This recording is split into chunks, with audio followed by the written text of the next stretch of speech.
প্যান্টের পকেটে শতাধিক সাপ পাচারের চেষ্টা। প্যান্টের মধ্যে করে ১০০টিরও বেশি জীবন্ত সাপ চীনে পাচার করার চেষ্টাকালে ধরা পড়েছে এক চোরাচালানকারী। চীনের শুল্ক কর্মকর্তা তাকে আটক করেছেন বলে জানিয়েছেন স্থানীয় গণমাধ্যম কর্মী।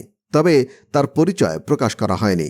গত সপ্তাহে ওই চোরাচালানকারী হংকং ও চীনের মধ্যকার সীমান্ত চৌকি শেনঝেনের ফুতিয়ান পোর্টের একটি অঘোষিত চ্যানেল দিয়ে চীনে প্রবেশ করার চেষ্টা করেছিলেন। সে সময় সন্দেহ হলে তাকে আটক করা হয়। আটক করার পর তাকে তল্লাশি করে কর্মকর্তারা তার ট্রাউজার বা প্যান্টের পকেটে ৬টি প্লাস্টিক ব্যাগ পান।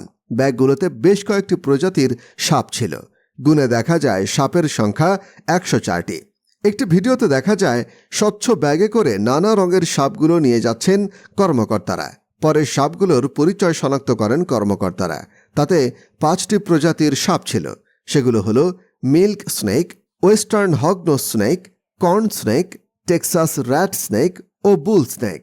এর মধ্যে 4টি প্রজাতি চীনের নয়, তাই বৈধ কাগজপত্র ছাড়া ওগুলো পরিবহন ও বেচাকেনা নিষিদ্ধ। বিশ্বের সাপ ও পশু পাখি পাচারের অন্যতম বড় অঞ্চল চীন।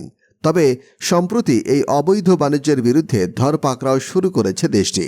চলতি বছরের জুন মাসে এক ব্যক্তি ম্যাকাও থেকে চীনের মূল ভূখণ্ডে বিপন্ন প্রজাতির 454টি কচ্ছপ পাচার করার সময় গ্রেফতার হন।